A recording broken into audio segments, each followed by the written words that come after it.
اور قرآن بھی نازل کیا ہے، ہم نے آپ پر حدیث پاک بھی نازل کی ہے۔ قرآن اور حدیث کو آپ پہ نازل کرنا یہ اللہ کا بہت بڑا فضل ہے، کیونکہ اس کو اتار کے رب نے آپ کو ان علوم و فیوض سے متعارف کرایا ہے جو اس سے پہلے آپ نہیں جانتے تھے۔ یہ رب کریم نے آیت اتاری، اس سے سمجھ آیا قرآن بھی اللہ نے نازل کیا، حضور کا فرمان بھی اللہ نے نازل کیا۔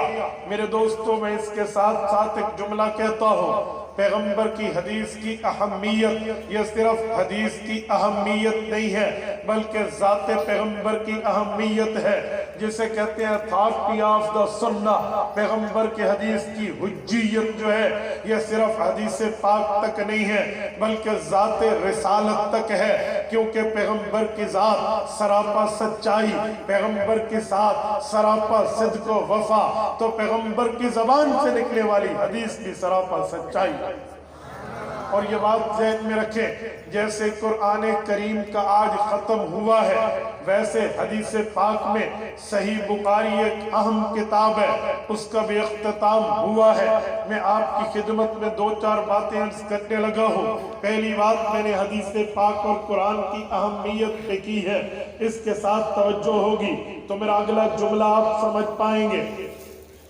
پیغمبر کے قرآن جو حضور پہ نازل ہوا ہے اس کی اہمیت تو بہت زیادہ ہے، اور اسی طرح حدیث پاک کی اہمیت بھی کچھ کم نہیں ہے۔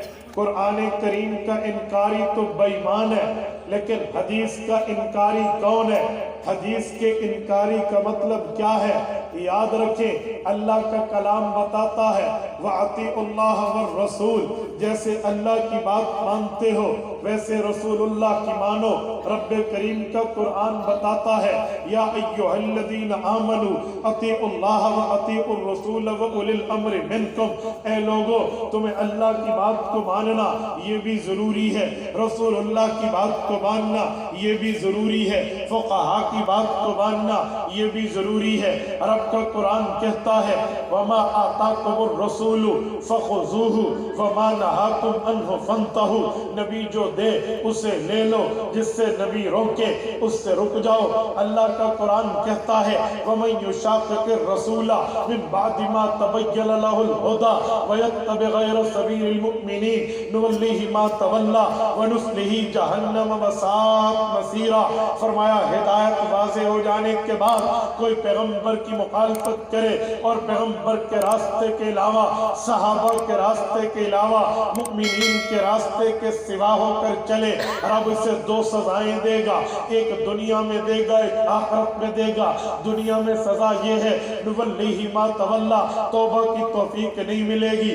آخرت کی سزا یہ ہے وَنُصْلِهِ جَهَنَّمَ وَسَاءَتْ مَصِيرًا، اسے جہنم میں ڈالا جائے گا اور وہ جہنم بہت برا ٹھکانہ ہے۔ میرے دوستوں، میں اس حدیث پاک کی حجیت کو اس لیے آپ کی خدمت میں کہہ رہا ہوں تاکہ آپ کو اگلا جملہ سمجھا پاؤں۔ میرے دوستوں یاد رکھنا، کوئی بندہ قرآن نہ مانے بے ایمان تو ہے، اللہ کا کلام نہ مانے غدار تو ہے، لیکن جو پیغمبر کی حدیث کا انکار کرے وہ بھی کسی بے ایمان سے کم نہیں۔ آپ کہیں گے دلیل بڑی آسان دلیل ہے، بڑا ایزی پروف ہے۔ میں آپ کی خدمت میں وہ دلیل لا رہا ہوں جو علماء تو کیا عوام بھی سمجھے گی۔ جو پیغمبر کی حدیث کا منکر ہو اسے بتائیں اور فرعون کے ساتھ یاری تو نہیں ہے، وہ پوچھے کیوں، انہیں کہنا فرعون بھی حدیث موسیٰ کے انکار کی وجہ سے غرق ہوا تھا۔ علماء موجود ہیں، فرعون نے تورات نہیں دیکھی تھی، جب تورات اتری فرعون مر چکا تھا۔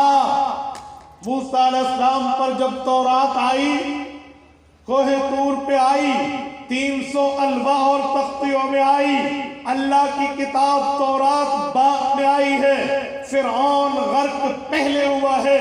لودرا کے غیور ہو، میں سوال کا حق رکھتا ہوں، جب اللہ کی کتاب نازل نہیں ہوئی تھی فرعون مرا کیوں تھا؟ غرق کیوں تھا؟ فرعون کیوں ہے؟ یا تو وہ تورات دیکھتا، انکار کرتا، آپ کہتے رب کی کتاب کا منکر ہے،